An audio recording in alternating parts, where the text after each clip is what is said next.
You lot, raise your glasses. This one's for Paul, Phil, and the Paranormal Soul Brother! Paul's got a torch and a tradies belt.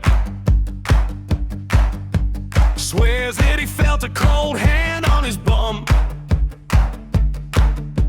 Phil's in the kitchen with a GoPro helmet, shouting, "Come at me, spirit, you cowardly scum!"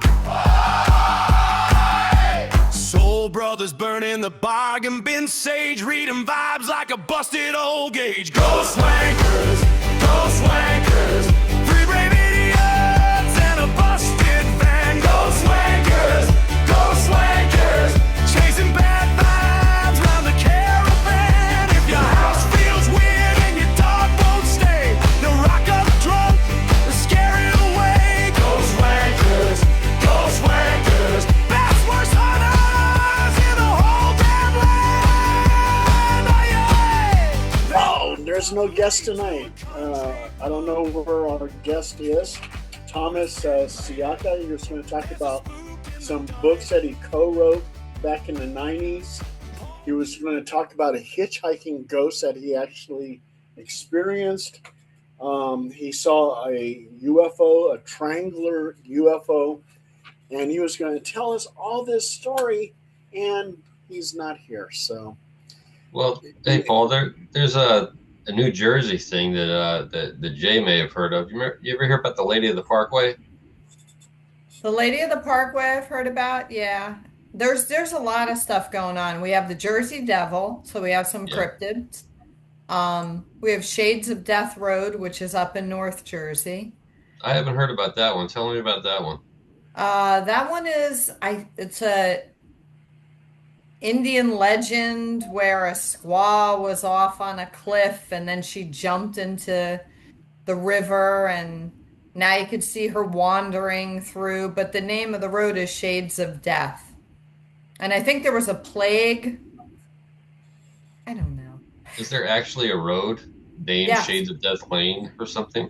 Yes, it's called Shades of Death Road. What town is this in? You're asking me like I know. Well, you Shades live of Death there. Road.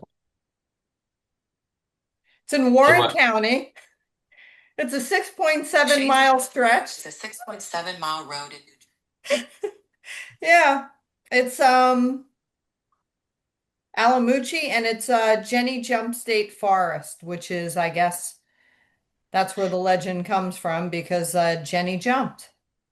So Jenny's an Indian name. That must be Lenny Lenape. It could be. There's Ghost Lake. Yeah, it is the Lenape Lane. Okay, yeah, I know my my New Jersey Indians. Yeah. Yeah, there's some stuff around here. Right. I did see a UFO here in Burlington, though. yeah, tell us about that. It was when I first bought the house here, like 15 years ago, and I went outside. I smoked back then. I don't anymore. I quit. But I never smoked in my house, and I went outside. I was only here for probably like 6 months, and I say UFO because I couldn't identify it. It was flying, and it was an object. I do know there's a military base over here, so I'm not entirely sure what I saw, but I went out on the porch. It wasn't late. It was probably like 10 o'clock at night, and went out to have a smoke, lit up a cigarette, and I looked up over the trees. I have a lot of trees. I'm like surrounded by kind of woods and stuff. And I saw this shape, like almost like a boomerang. And it was floating silent over the trees, and it was low enough where I could see all like running lights and everything inside of it. And then I'm always a skeptic. I'm like, what the hell is that? So I like kind of flick my cigarette and I walk out onto the walkway, and it was completely over me now, and it was like just kind of hovering there. And I got weirdly tired. Like weirdly tired. Like all of a sudden, like it wasn't like it didn't feel like normal me. It felt like I was kind of like drugged, which was really bizarre because I don't do anything like that. And then all of a sudden it went and it just took off and then it went like super fast. But I remember seeing lights inside of it. So I don't know what it is. It could have been from the military base, but it was soundless. It was hovering. It was in the air. I couldn't identify it. So for me, that's a UFO. It And what wasn't like a. military- Sorry, Paul. Yeah, what military base is that? I'm in like South Jersey, so you think I know the name of the military base over here, but there's a big military base. I know, I'm such a disgrace. Fort Dix. Yes, thank you. Okay. Listen, I've been up since 4:30 this morning. It's now 9 o'clock at night and I've yet to eat dinner. So I know what, like a year or two ago, weren't they having all those sightings all over New Jersey? Even my parents saw some things that you know were over Ocean County, that type of stuff. Yeah, there were like drones. People kept Yeah, saying they were drones, but they were too big to be drones. yeah, like size of Volkswagens, things like that. Yes. Hmm. But whatever was flying around here, it was completely quiet, and it was definitely and it was enormous. It was an enormous, like boomerang shaped thing. I don't know That's, what it was. that fits with a lot of the UFO sightings that they show, like footage of over Mexico and Arizona, those big Hmm. triangular shape. Or That's what it was. Yep. that's very cool. And I was wide awake. It wasn't like I was sleeping. I walked out of my house, lit a cigarette, was sitting outside on the porch, and this thing was just over the trees. So kind of like, oh, this is interesting. Great. Haunted house with UFOs. What else could go wrong? Did you you ever know hear about together. the Pineys? Yes. The The group was. little people? Oh well, that's the different thing. So there's the Pineys are the ones you don't. If you're out on like Route 70, you definitely don't want to like get stuck on the side of the road because Pineys live out in the Pine Barrens. But Oh. there's supposed to be like a whole town of little people, and sure enough, like my junior year of high school, my friend Wally, took us up there, and there is a town in New Jersey that um, was primarily little people, Hmm. and because it became like not a real tourist attraction, but a place that people knew about, mostly teenage kids that were drawn to like, let's go see the little people village. That if you got caught driving through there, they would like throw bottles at you at your car, and like you would get attacked, like like you were Gulliver and being attacked by the little people kind of thing. I know this is not politically correct, but yeah, Yeah, we had. how terrible. Let's go torture these poor people who are trying to live their lives. Yeah, New Jersey is a strange place. Yeah, it is. There's a lot of weird stuff going on over here. Yeah. I don't want to dominate the whole hour. What else do you guys got? Hey, So Steve, is that Dunkin' Donuts still on Route 9 in Burlington? Route 9 in Burlington, Route 130? Uh, um, I don't know. I just remember decades ago, a buddy of mine and I were driving through late at night on Route 9, I think it was, through Okay. Vermont, and we stopped at a Dunkin' Donuts. Uh, There's probably 52 billion Dunkin' Donuts on that Okay, route now. that's probably still there. Okay, that's good to know. That was your big experience. That was my big experience going through Wow. Vermont. Well, the best Dunkin' Donuts are in New Jersey, and if you go outside of New Jersey, it's not the same. It's not the same now. now when I was in Boston, I saw a lot of Dunkin' Donuts over there, and at one of these Dunkin' Donuts in Boston, I told the lady that on my Americana I wanted some cream and sugar in there, and she, Americana? yeah, yeah, You yeah. ordered an Americana at Dunkin' Donuts? You Californian? Oh, I And don't she even know what actually, that is. she actually walked over to my booth and says, "I'll do it this time. Put the cream and sugar, but Americanas they don't have cream and sugar." You know, what are you talking about? I mean, I go to Starbucks all the time. Americano, there's cream and sugar. So why did she say that? Because Starbucks has screwed up the world of coffee. You know, the whole venti and all that other crap, none of that means anything. That is all just garbage they made up. You go to Italy, none of that really means what they say it means. And if when you go to Dunkin' Donuts, you just order coffee, and then you walk around and you put whatever you want in it yourself. That's the way Dunkin' Donuts works. That's the way it's always worked, and it has the best coffee. And you grab a donut and you sit down and you enjoy yourself. You don't order an Americano. They only have one kind of coffee, or two types, decaf or regular. That's it. I mean, they didn't even have espresso. There was no espresso growing up. You wanted espresso, you had to go to my Italian grandmother's house, and you were, that's it. That was it. No, oh my God, that is a California thing. Let me get an Americano at a Dunkin' Donuts. Wow. Paul, I don't know what an Americano is. Yeah, that's a California thing. It's a California thing. Jay, don't worry about it, okay? I lived out there for years. I don't know, but I don't drink coffee, so. Yeah. That's why if you go to Starbucks, you can't just order coffee. You have to learn like the Starbucks lingo or code. It's just that's why I hate Starbucks, and I was always confused as hell when I went in there. I'm like, can't I just get a cup of coffee? They're like, no. Do you want an Americano? Do you want a caramel macchiato, crapple, whatever? I mean, a cup of coffee, just a cup of coffee, some cream and sugar.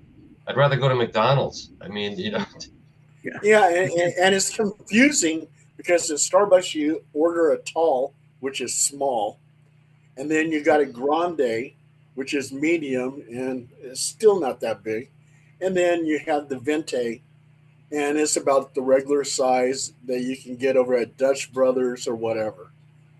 What the hell is Dutch Brothers? Oh, Dutch Dutch Brothers is good Brothers? coffee. What's Dutch Bro- that? You never Oh heard That's my Dutch another. Brothers? God!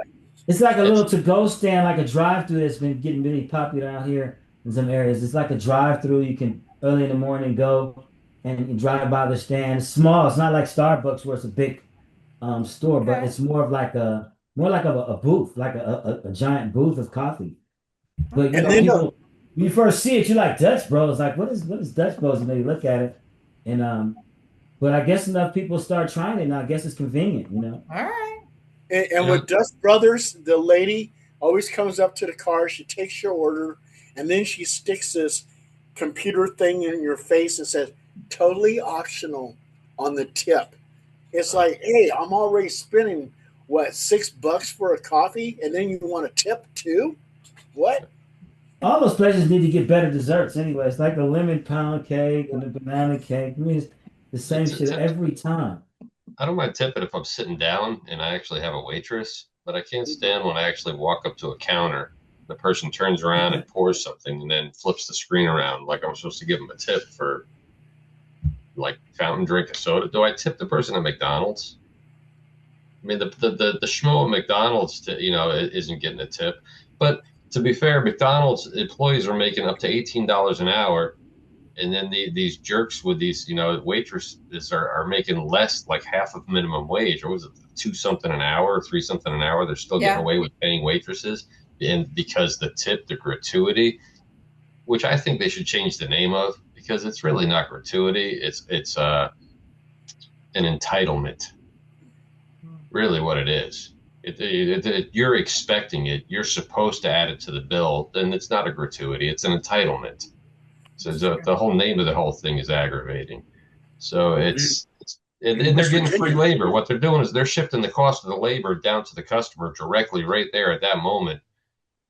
Whereas, like I said, you could make more money at McDonald's. You can get $18 an hour at McDonald's, or you can go make less than $3 an hour busting tables at a diner or some other place.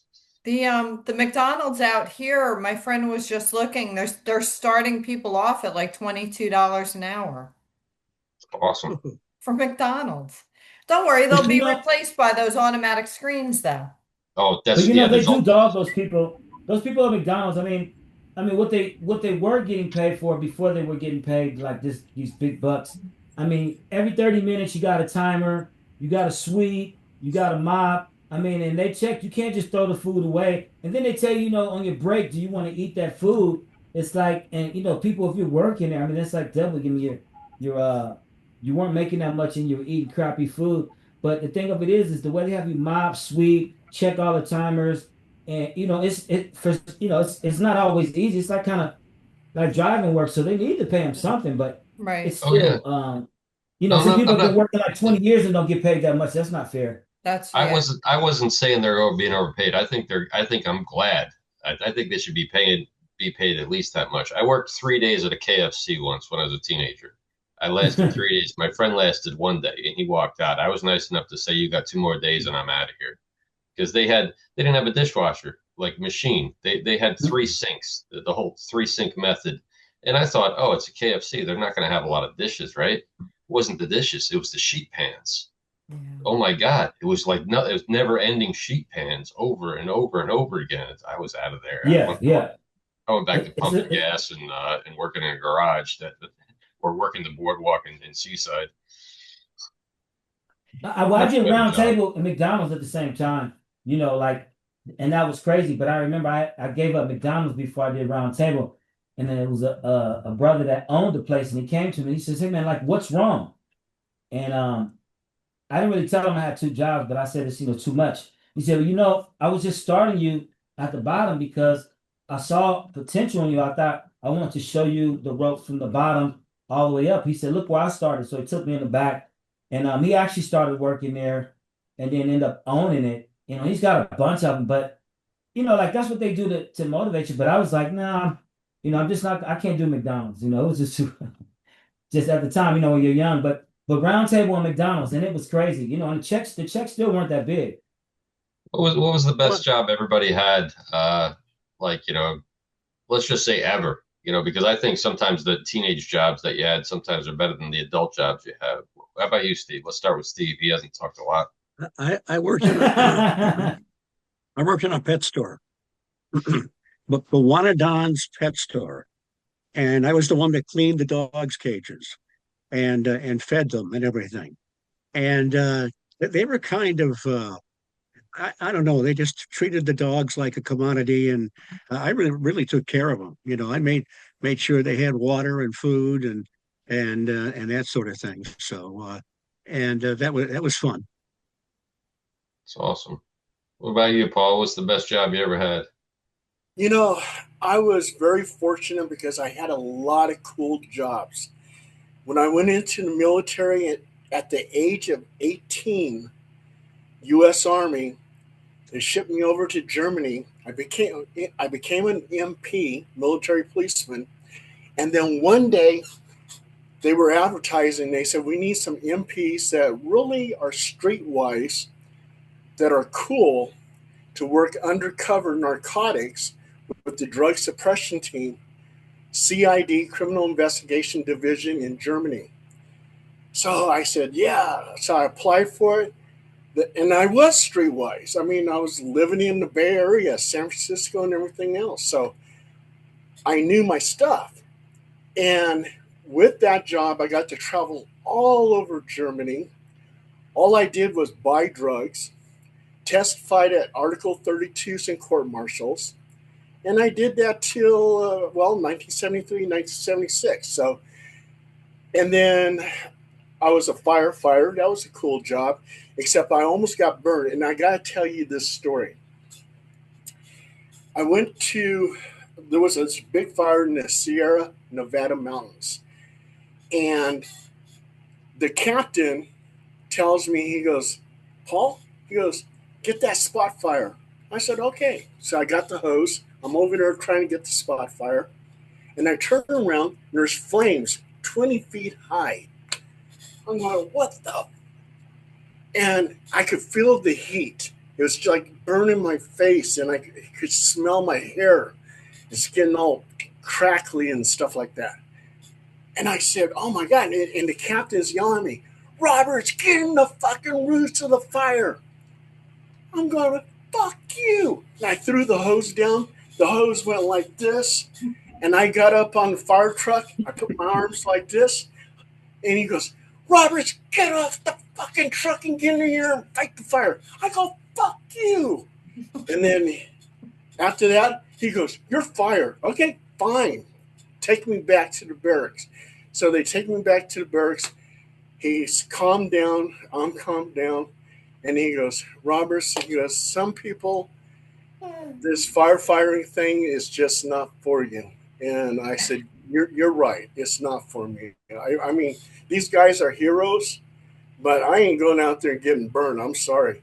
And it was that captain. He looked like a young Robert Redford. I went back there 5 years later. He had a burn mark on his cheek. He didn't look like Robert Redford anymore. Well, it's because you left. You got burned. It's all your fault. Yeah. So German 21 Jump Street was your favorite job, huh? Yep. What's up, Jay? So what was your favorite job? I somehow wound up running a multi-million-dollar dental lab. Yeah. Awesome. Office manager or No, adult? no. I started out in sales. I always kind of actually worked in dental labs, even like when I got out of school. Yeah. I did work in surgery. I worked in autopsies, and then I translated the medical aspect and I went into dental. And I started out in sales. I know this sounds like boring, but I love teeth. It sounds ridiculous, but I don't know. Worked my way up in the company, and then I was one of only four female presidents for this huge national dental lab conglomerate. And I had two laboratories and tons of employees, and it was absolutely a shit show all of the time. It made me realize how many really awful dentists there are out there because it was a high-end dental lab. And then after 20 plus years, I was like, yeah, I think I'm done. I think I'm done. I'm just gonna go work a Joe job. So that's what I do now. But I did love the dental lab industry. It was fun.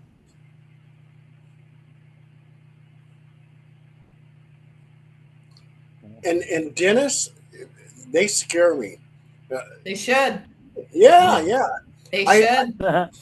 I had to get rid of this one dentist because he would go in there and do a deep cleansing, Mhm. and blood was splattered. My blood was splattering on his shirt and over on his face mask. I said, and he's getting into it. It's like, man, you're over here. You're going to kill me. Yeah, You it's got to like, floss, Paul. You got to get those Yeah, you got gum gum tells. disease, Paul. That's called gum disease. Sounds like Steve Martin in the Little Shop of Horrors. Yeah. Right. So what about you, Zandine? What was your favorite job? I mean, it would definitely have to be. It's like the tie between doing acting and on the sitcoms and actually getting behind seeing what TV is about for real. And then also when I came back, actually when I had kids, I was at a staffing job doing sales like Jay, and people would always want me to sell the product, three steps to a sale, intro, what's so good, and then the close, get it. But like I could sell anything, but I started telling myself, man, this is like a lot of work. Like, if the shit is just not a good product or it's not something I believe in, it's just gonna be too hard. But Labor Ready, a staffing company in San Francisco, there are a lot of other places, but you could call a person and without the auditing headaches and insurance, you could just order the person. So I was working at a place in San Francisco, which is like a high volume office. They're making like millions a year, and you basically get paid on people. So in San Francisco, Labor Ready pays work today, get paid today.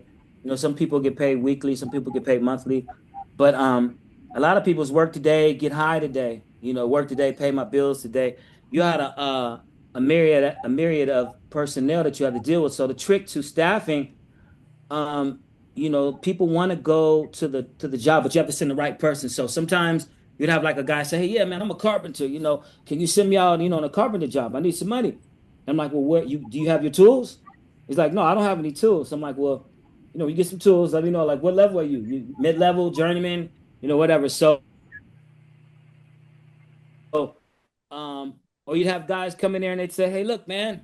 He throws teeth on the counter and he says, "I need some work. What are you going to do for me?" And I'm telling you, "Hey, look, Mr. Johnson, I'm calling right now. If anybody's gonna get your job, it's gonna be me, and I'll let you know as soon as we get something. Now have a seat, take your teeth, and let's get back to normal." And it's like, you got all kind. It's like a sitcom, but I felt I wasn't getting paid enough because I was like a prison warden. I was there in the morning. It's a 52-step process from opening to closing. That includes mopping, billing, doing your duns, your tax liens, everything. So I would do that sun up to sundown, send the people out, dispatch them. Now to collect the money, you got to send out the right person because if that person's not working good, your client's just not happy. She got this avalanche.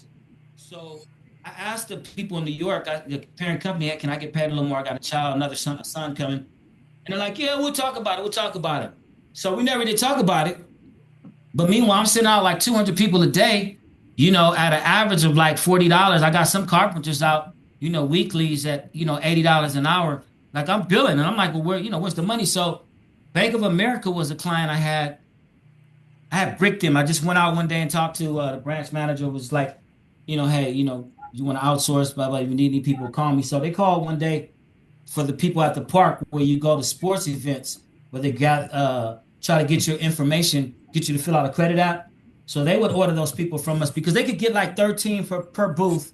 I could give them like 13 people, and all they had to do was pay me a flat rate. I did all the auditing headaches, the workers, the FICA, workers comp, everything. So this one company I had was super difficult, but if I sent them an invoice, net seven, like a 7-day invoice of $40,000, they would pay it like on the ninth day. I had no problem collecting from them. There's other people that like big companies, they want net 45. They want you to take their account because it's so big. They want to pay you whenever they want you to be happy. But this company was big, Bank of America, and they paid. So I was like thinking to myself, I need more money. One day he called and he was hollering, and everybody at the office, he said, "Man, that's your guy. Will you talk to him? We don't want to talk to him. This guy's, he's too overbearing, Mr. Yurkov." So I was like, "Hey, Mr. Yurkov, what's going on?" And he's like, "Listen, Sandine, and I got two people down here drinking beer, eating peanuts. What are you going to do for me right now?" And I'm like, "Okay, Mr. Yurkov, hey, what are those gentlemen's names? I'll comp you. I'll come down there and I'll have some more gentlemen come. I'll send you the names. You let me know if their qualifications are okay." So did all that, got down to the park, smoothed it out. But I thought to myself, this guy pays $40,000 like it's nothing, and they didn't even want to service him. So I said, I think I need to get a startup company. So I started thinking to myself, what name would I want? So I thought of a Blue Hammer office that would have an icon where you just know what it is. I kind of thought of like Blue Cross. So I said, well, Blue Hammer. So I got my federal tax ID, and I was at the office one day, and he called, and they were hanging up, telling him they didn't want to talk to him. And I was like, "Dude, do you know?"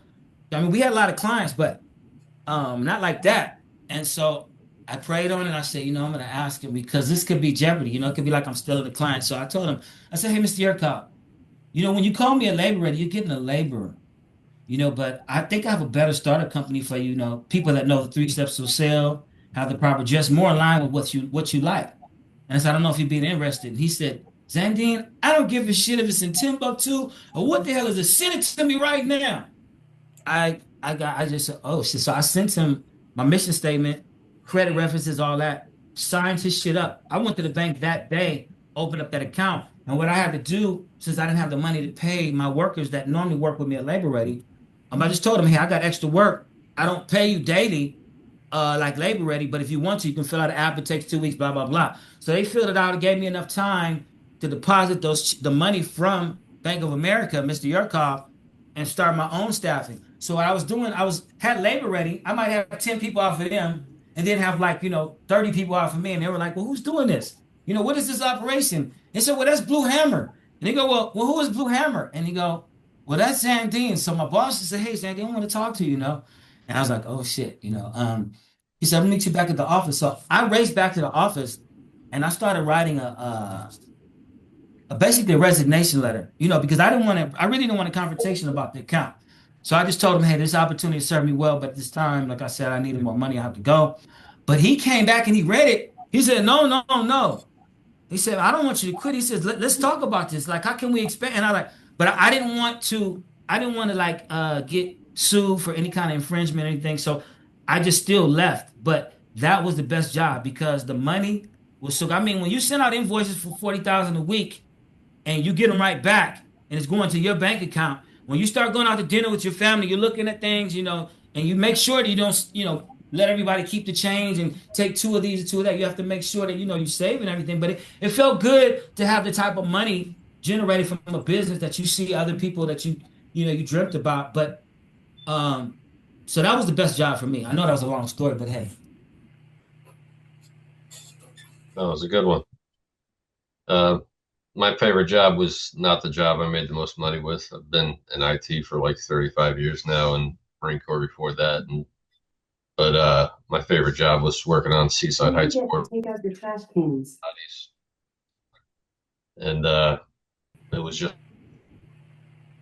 I don't know what my on that, but summer's just. Phil, say that last part. We lost you. What did you say, brother? I'm sorry. I said my favorite job was as a teenager. It had nothing to do with my adult jobs. It was as a teenager working on the Seaside Heights Boardwalk at a stand called Dottie's that no longer exists. Just looking out at the ocean and trying to get people to walk by. It's basically a carny barker, Check it out now. One shot, one win. Give it a try. Hey, cheapskate, give your kid a quarter. Give your kid a buck. Come on. One shot, one win. It's we had 3 stands. One, you could win microwaves and TVs and VCRs, and that was $1 to play. And there were 3 wheels, and you had to pick all 3 numbers like a lotto. The other stand was baseball memorabilia.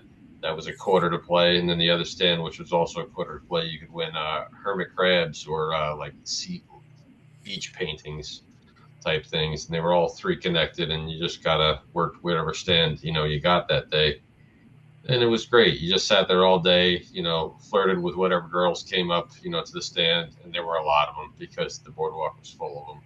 A lot of French girls too, because they all worked for Coors Ice Cream. They got brought in every summer by the old man who ran Coors Ice Cream, and it was just a wonderful time. Best job I ever had in my life. I had a lot of fun since then in other jobs, obviously, but it's almost like that. What's that movie with Kevin Spacey where like he gives up everything, goes back and starts working at fast food again, starts working out. Oh yeah. American Beauty. It's one of those type things where like if I ever had a nervous breakdown, I wish that stand still existed because I'd like to go back, work that job, start working weights, lifting weights, smoking pot, and drive my Camaro again. And yeah, I had a Camaro. I was the typical WAP from New Jersey with a Camaro that worked on the boardwalk. And I had a Camaro too. Nice. I had a Firebird. That's even better. That's even better. Firebird is almost sportier. How big was your hair, JM? It was pretty big. I had some. No I was on that Aquanetta, right? boardwalk too. They had a 67 No Carmen Aquanetta. Ghia. That's You had a 67. what? You had a A Ghia? 67 Carmen Ghia. Ooh, Love that Carmen, car. people still want that car. Oh, yeah, wow. They were great. My uncle loved those. He used to throw Porsche engines, get a Porsche engine out of the junkyard and throw those in those little cars. They were fast. Carmen, yeah. So, Phil, when you worked on the Seaside Boardwalk, do you remember the haunted house over there? Oh, I loved that haunted house. Yeah, and then the Jetstar roller coaster that was right Yeah. next to it. And But the haunted house burnt down. Every haunted Yeah. house burns down. burns down because they're fire traps. They're built like ramshackle fire traps, and Yeah. I'm surprised more people don't die in them. Do you remember like the Long Branch one? Yeah. Long and Branch the Brigantine Castle and all those. I loved Oh, my I loved Santa haunted Cruz. houses, so I had to go to like every one in every town. And then I Great remember- Adventure. The haunted house burned Great down in Great Adventure too. Yeah. I remember going into one as a little kid, and I think I was maybe like 11 years old. My father took me through it, and there was one where it looked like a statue of like a devil who was mounted like a hunter's trophy, right, with his hands like this on the wall, and you had to walk under him to get through a doorway. It was over a doorway, and he looked like a deer, but it was like from the chest up, kind of mounted like this. And as you walked under the doorway, he went down like this. And I had a foul mouth even as like an 11-year-old kid. So as he goes to the doorway, he got me, and he goes like this, like a son of a bitch. And everybody in there just starts laughing because I'm like, here's an 11-year-old kid, cursing like that. It was Yeah, I love towing passes. Sounds like Santa Cruz. Yeah. You Hey, kind you of guys, like that, yeah.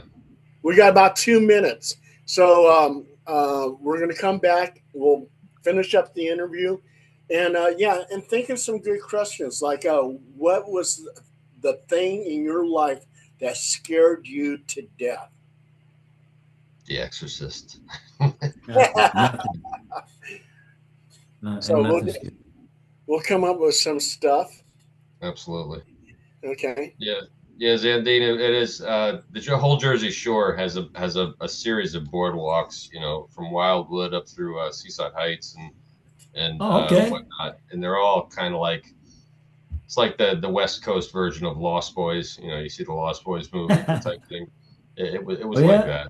It Oh was yeah, magical, though. It it really really was. It was was. a magical time. Have you guys been to Boston?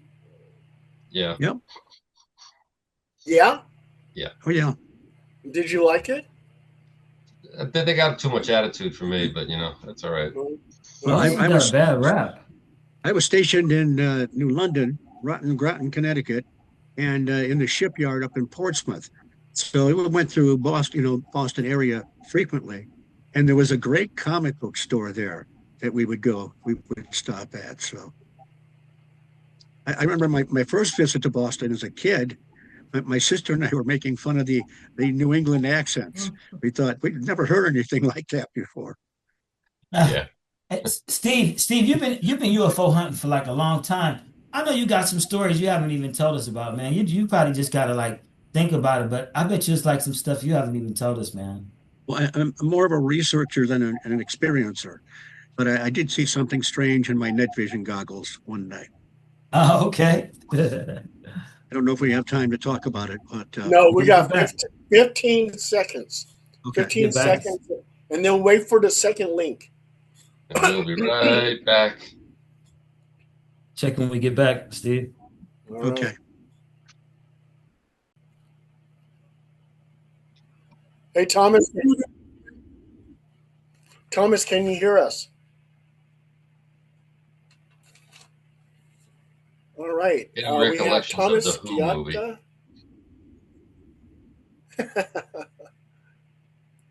Giatta. Thomas, can you hear us?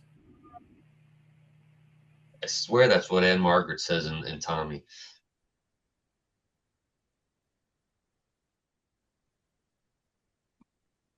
Thomas. Oh boy. Tommy, can you Oh, hear me? boy. You watch Hello, out. Thomas. Pinball Wizard is coming up next. Okay, Thomas, you're on mute. Yeah, You're he's on on mute. mute. Yeah, he's on mute. Just gotta Thomas. click his microphone. Yeah. Yeah. Exactement, hein? The microphone is on mute. Thomas. It's the French Zandine. Ah oui, mademoiselle. Oui, oui. Parle avec moi maintenant. Tu parles Thomas, français? can you hear us? I don't see Thomas anymore. Well, there we At the go. bottom. Okay. Well, we had the whole face. Now we just have the eye and the nose. Now we got the whole face. Okay. I think he's going to get an earpiece. Okay. Gotta ask Jay about some questions about being a boss the next time. Well, you said, in this office like the employees. It wasn't like a sitcom for you. You got to pay the cost to be the boss. Really, that is not a cliche. It's more than a cliche. That's James Yes, Brown. it really is. It's past my I bedtime. got some. Yeah, me too. That's East Coast. Yeah, you guys are different. Yeah. I'm exhausted. Yeah, I was wiped out after last week's. I was dozing towards the end of it. I think you got problems. My cat knocked my phone off the table, and I have no idea where it is. Yeah. My cat Awesome. has this great talent of she's able to run across my keyboard and put it in airplane mode and completely knock me offline. So that my work, right in the middle of meetings too, and I'll go offline. Nobody can talk to me. I can't for the split second. I always fall for it. I don't know what's going on until I see the airplane thing, and she always hits the same button every time. Airplane mode, boom, knocks my network out. Why is that? Why is that? Why is that, Phil? I mean, Talented why cat. do She they wants want? my attention. She's jealous. But the computer keyboard, they always want to sit on it. It's like warm or It's something's going warm, on. even though I live in the jungle down here. You'd think it'd be warm enough for them. Yeah. See, Thomas, say something so we can hear you. he had He's the on He's mic at mute. on. first. Yeah. And now he's It's, now yeah. we should be able to hear him, but we can't see him. Yeah, I can't see anything. Might be the Thomas, glasses. Thomas, can you hear us? He's going to be in the next missing 411 book. This Thomas, is riveting. I know. It's, we're making good content right now. Oh my God, it's so good. He's gonna edit this thing, guy. Thomas, can you hear us? Can you By the talk? time it gets on, I'll be going to bed.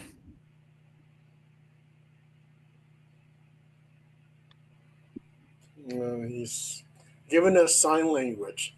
Working with the earpods and And iPads. I gave everybody here some sign language when I was telling you when I was a firefighter and what I told the captain, and I used my hands and not going to do it again. One of these fingers. One of these fingers. Thomas, are you ready? Yes, he is. He's ready. His mic is on. He's not on mute. Just There's turn just it something up. wrong with. Just turn it up. Oh, It could be his the computer best. setting it on. Could be Yeah. Yeah, he's been on the show Sound. before, so it's just technical difficulties. Yeah. Zendine, Yes. can you fly over there and help Thomas out?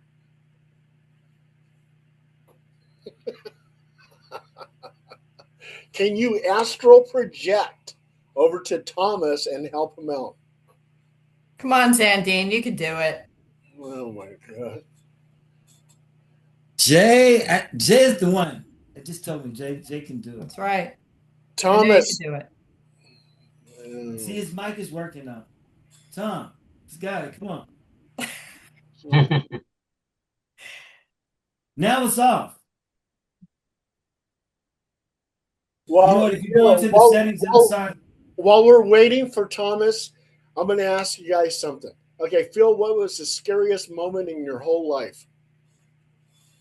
Scariest Thomas, moment?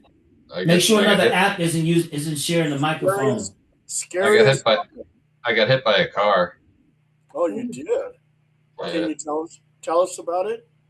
Yeah, I was on Del Paso Boulevard in North Sacramento, and I was heading downtown to film a show for somebody back when I was doing a lot of the video work I was doing, and I noticed on the Mustang on the dashboard it showed that the trunk was open, so I pulled off to the side of the road right in front of this church, and got out of the car to close the trunk, and as I got out of the car, I stood up right between the door, like I literally just got out of the car, but didn't step away from the car. The door was open, so I was in between the door of the car and the body of the car. It's like right there, and I looked, and I saw this car coming at me, and I go, "Is he going to hit me?"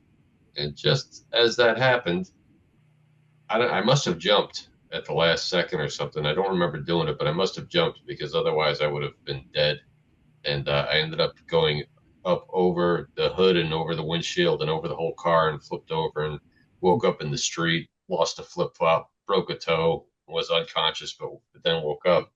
And he had hit the rear axle of the Mustang and the very edge of the door, and then completely sideswiped and knocked the door, just about off of the Mustang, and then kept going and smashed into a tree past me. He was doing about 45 or more.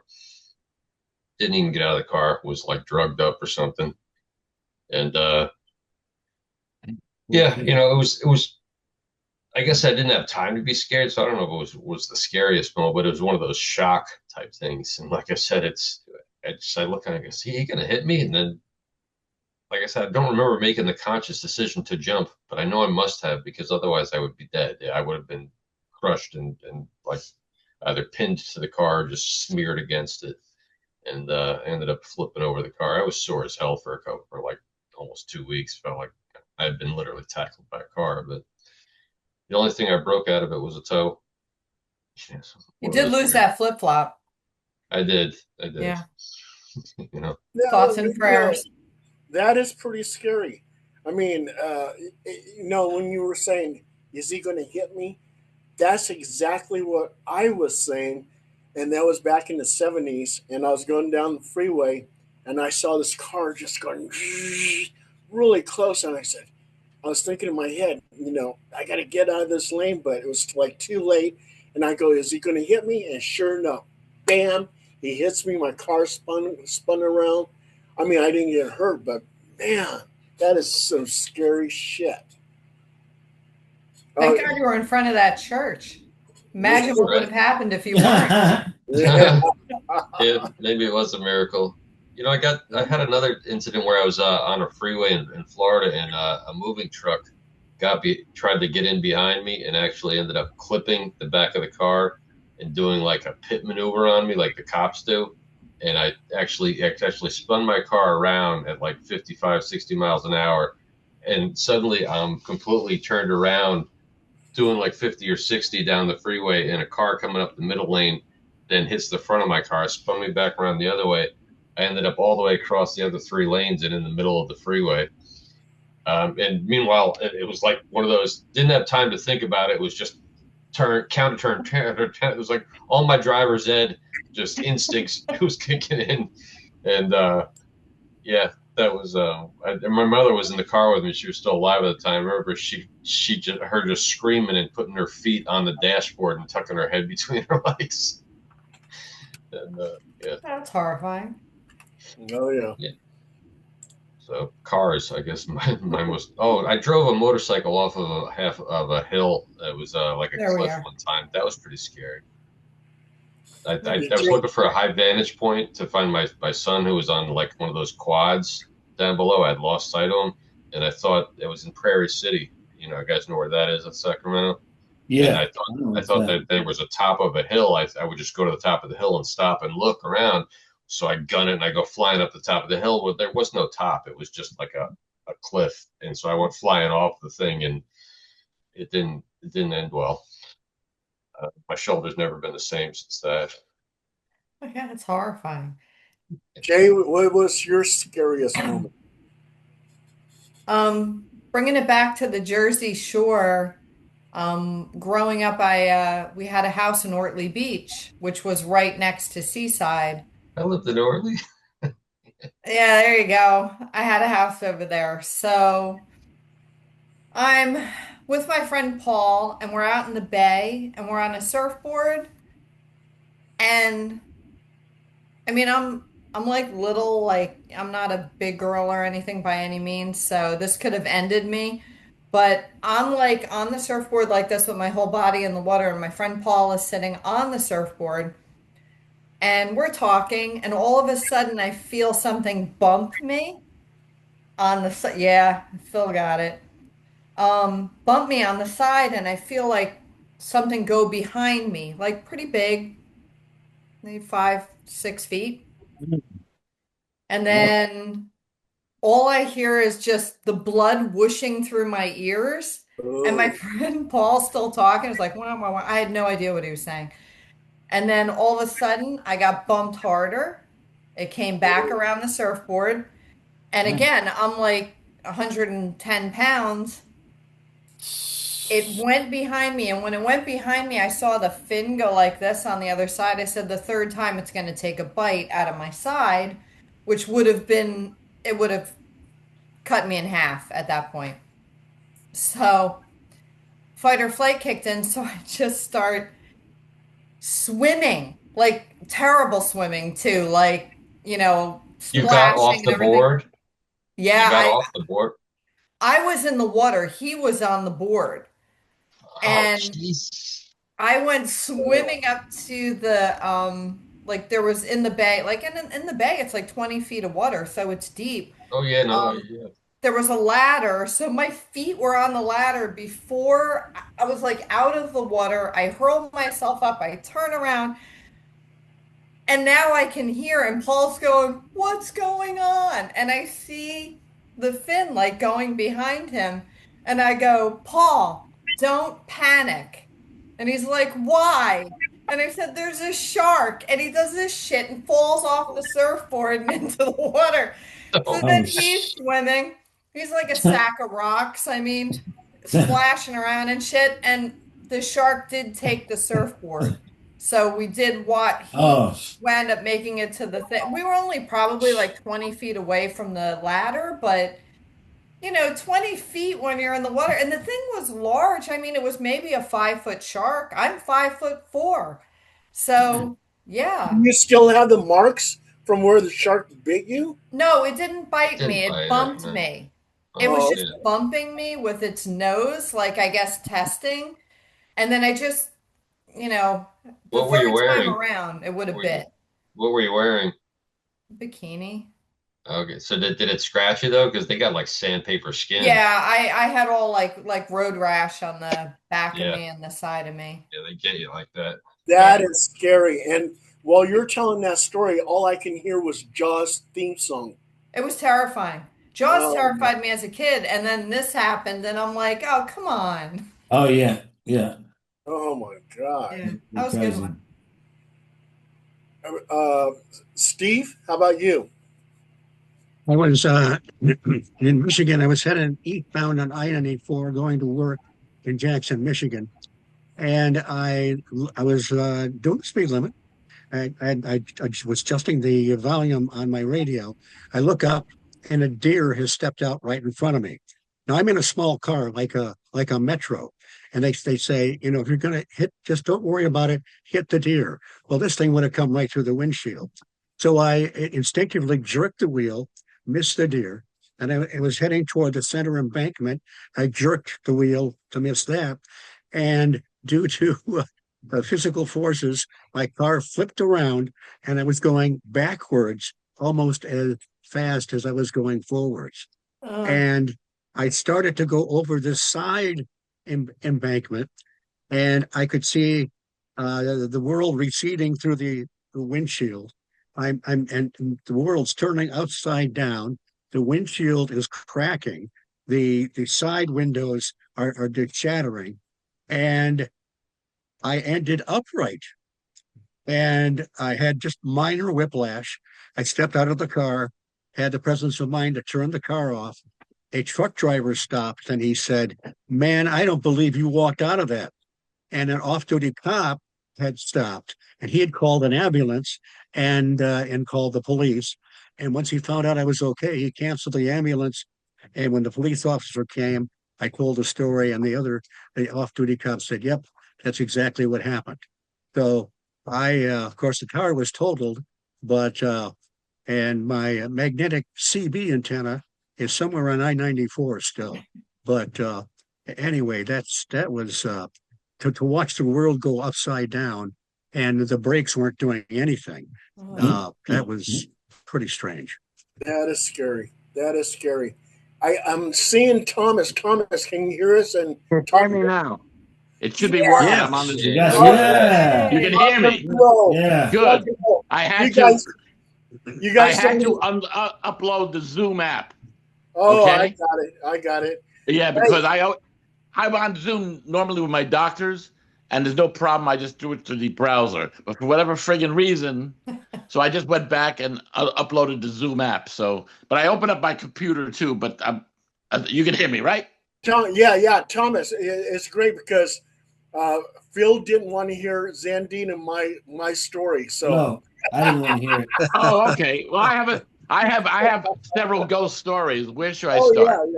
yeah. Well, okay. So you co-wrote some books in the '90s. You talked about a hitchhiking ghost, and you talked about a Right. UFO, triangular UFO. Right. So, Okay. All right. So Phil can get. I sent you the link. He could probably find it if he goes to Google True Tales of the Unknown, edited by Sharon Jarvis. So I wrote in both of those books there in the Oh, 90s. and Okay. also to Jay, I want to tell you, Thomas here is a legend. This guy used A to write fucking for legend, excuse me. he used to write for Marvel Comics and DC Comics. Right. Cool. This is my latest graphic novel, and then we just came out with another one, World Without World Without Oh yeah, World Without yeah, Superhero. there you Okay. go. There, All right. I work for Marvel, DC. Work with um with Neil Adams, Stan Lee. I was an assistant for a while. So all that stuff. You can look me up on Google. yeah, Google. Uh, so let's see. So the True Tales from the Unknown. There were several stories. Okay, most of them I did research on, like the George Reeves one, talking about George Reeves' ghost. Although a few years ago I actually did go to the house in California. I did actually see the house. Um, but in any case, the one of the stories which I actually went to the actual site was the story of Dudleytown. Have you guys ever heard of Dudleytown in Connecticut? No. No. Okay, so it's in the book. You can look up Dudleytown, but in any case, Dudleytown was this town in Connecticut from the 1700s, and I don't remember all the details, but somehow in the 1800s, maybe mid 1800s, there were killings there. I don't know if it was from Indians or whatever, but the town went on fire. A lot of people died. There was a lot of weird shit going on. So I said, it's in Connecticut. We shall research Dudleytown, not just from, facts from the library, but we actually will go to the site. So at the time, you could go there because it was kind of semi-public land. Now it's privately owned. You can't go there. So Dudleytown is near Cornwall, Connecticut, which right there sounds, mysterious. It's a forested area. We went there, and all that's left are the stone foundations for the entire town. So I was there with my late wife, and I took some pictures. We walked around the foundations, etc. Well, we probably brought somebody back with us because then in the condo where we were, strange things started to happen. The lights flickering, all that stuff. But then we had we'd be in the living room, and all of a sudden we'd hear crashing in the kitchen, and the cupboard is open, and the dishes have fallen out. Stuff like that, you know. But then one of the other weird things that happened was, so my stepdaughter was about 5 or 6, and so we both wake up in the middle of the night, and this little girl is walking in, and she's got kind of like I guess, like a 19th century kind of whatever they would wear to bed dress, and she just walks in, and we're looking at this girl, and then she vanishes. So both of us saw it. So it wasn't like, oh, we're both dreaming. Both of us saw it. So, and then sometime later, there was kind of like a dark figure. I don't want to say a demonic figure, but kind of a shadow coming up from another part of the bedroom. Okay. So, like we were getting like strange shit going on. So we definitely had brought something back, something I decided to come with us to normally ghosts are not, they're not here to hurt us. So we kind of like just, ignored it. The lights going on and off, whatever. But then after a while, we decided, okay, let's kind of like exercise the place. So my wife at the time, she was kind of she was a psychic, and she was very spiritual. So she used to do psychic readings, and she was creepily accurate, because I was working at the time part time at Bob's Discount Furniture, so we would have like a get together, and she would do everybody's reading, and people would line up, and it's like, because it would have flipped out. So we did an exorcism, and then we finally exorcised whatever was coming there.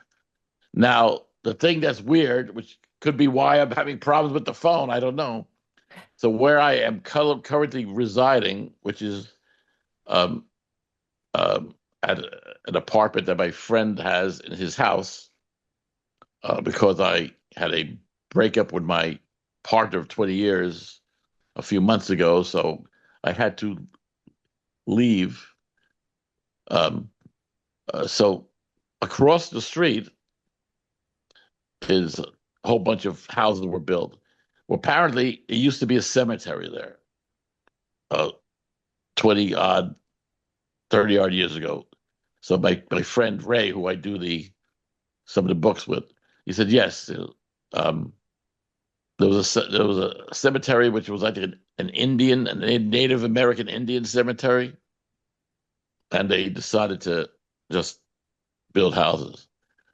So he often, over the years, have gotten stuff going on, and I know that I've been upstairs, and I was like hearing footsteps. I said, "Hear that?" He goes, "Yeah, that's the ghost." So this house is kind of like semi-haunted too. So that could be that they were interfering with my phone. I don't know, but so that's the ghost story I have for that. And then the other story is the UFO story. You want to hear that? The Yes, triangle yes, UFO. yeah, absolutely. Okay.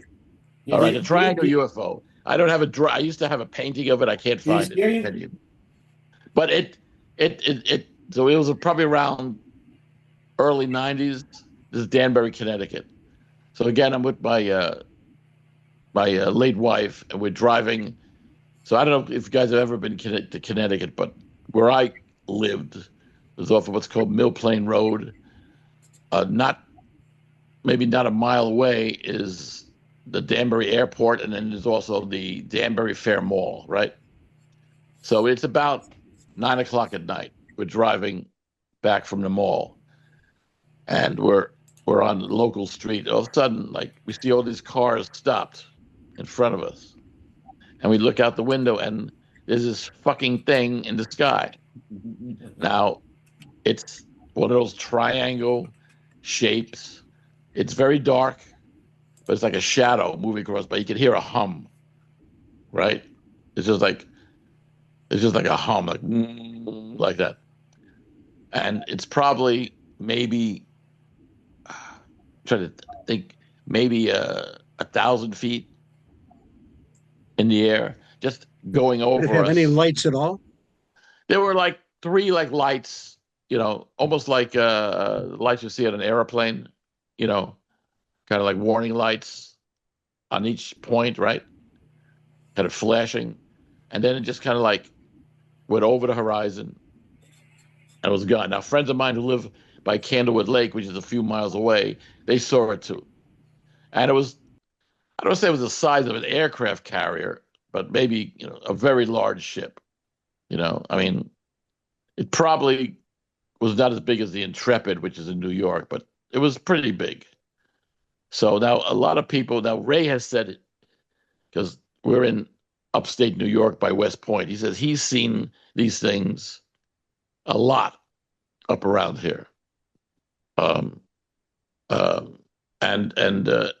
there's again, if you go research on Google, there's something called the Hudson Valley UFOs. Yes. Yep. You know all about that, right? And Yes, when a whole bunch of people saw him going over I-84. So this is the area for that particular phenomenon, whatever the hell they are. Now, Newburgh used to have a national air base up there, which that was just an airport. But And also too, we Whitley Strieber lives near Hudson Valley too, and okay, he's the one who wrote the book Communion. right. So we suspect either it was a UFO or it was us using the alien technology for this, because obviously the humming is probably magnetic, I would think. Did you Um, feel like somebody was flying it? Did you feel like a presence, or did you feel mechanical? What did you feel from it? felt nothing. I just saw this fucking thing, but so obviously somebody was flying this, because it obviously was some kind of aircraft. I mean, but not an aircraft that you would say, oh, this is an airplane. It's just like floating, right? Just floating over our heads. But like And what's kind of interesting, I'm sorry that are, but what's kind of interesting is that Professor J. Allen Hynek went right. to Hudson Valley, did an investigation for Project Blue Book, and he said that those UFOs were swamp gas. But it was the government that pushed him to say that it was swamp gas when in reality it was something else. I met Heineck years ago when they had the. I talked to him on the phone. I went, I, when I was on the premiere of Close Encounters. I guess Columbia Pictures did like some setup, and we interviewed him at some restaurant. So, yeah, I think he kind of like inferred that some of the stuff he had done earlier had been like, he had to change it because he was definitely a believer by that time. So, Oh, yeah. I coincidentally I watched on YouTube a very good movie from like 1968, which called The Bamboo Saucer. Have you guys ever that movie?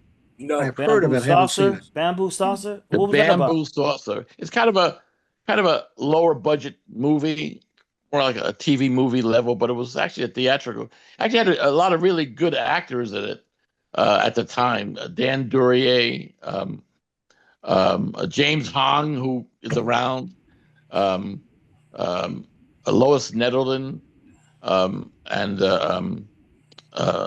who else is it? John Erickson, who used to be on Honey West. Oh yeah. And the plot is, he's a test pilot, and this flying saucer, whatever, is like buzzing him, and later they find out that the saucer has crash landed in Red China.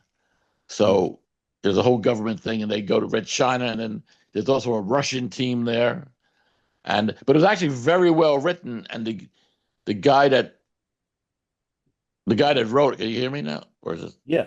Yeah. Okay. Yeah, I got that little thing.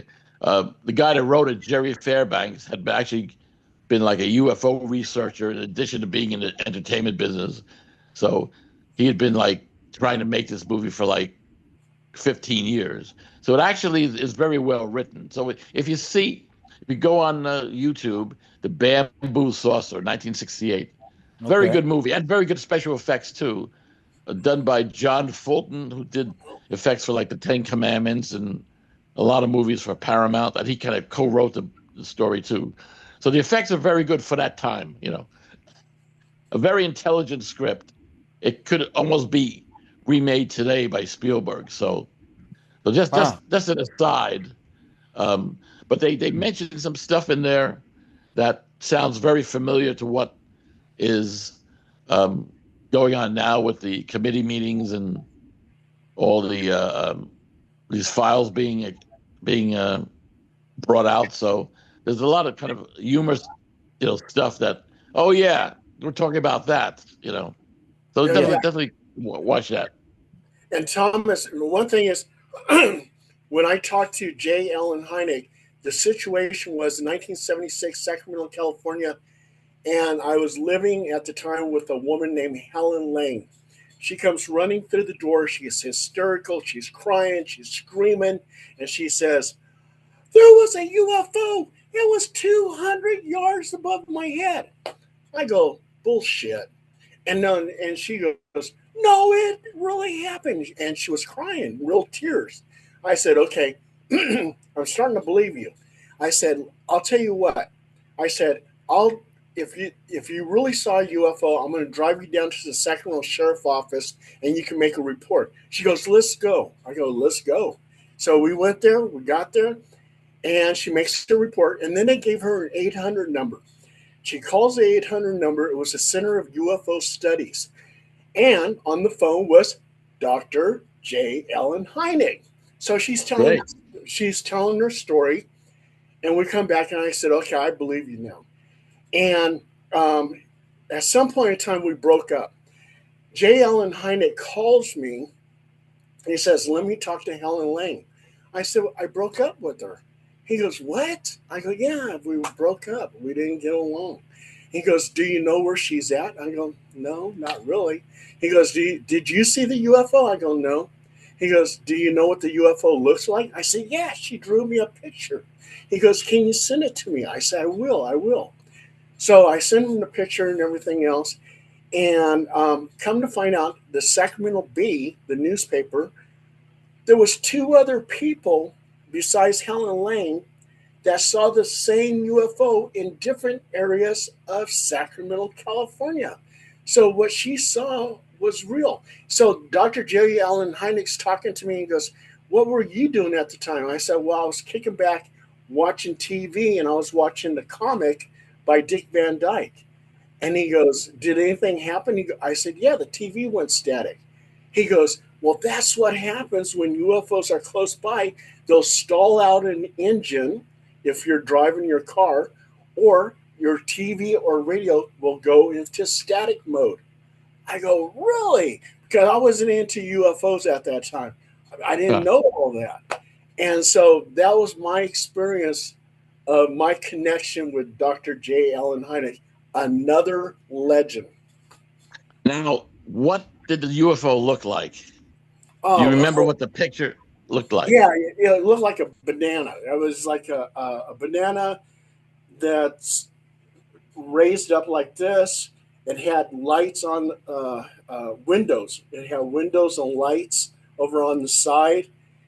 And that's pretty much all I can remember how she drew it. It sounds like what they call the Tic Tac UFO. There are a couple of different ones. I saw a diagram of various UFOs. That sounds like one of those, the cylinder type UFO. The other thing I forgot to say about the UFO thing. So the next day, because I said the Danbury Airport, it's a small commercial airport for small planes, not large airliners. I called them and asked them, did you see anything? No. So they said they saw nothing on radar. Oh, so the other interesting thing about the Danbury area is that there were some defense contractors in the area.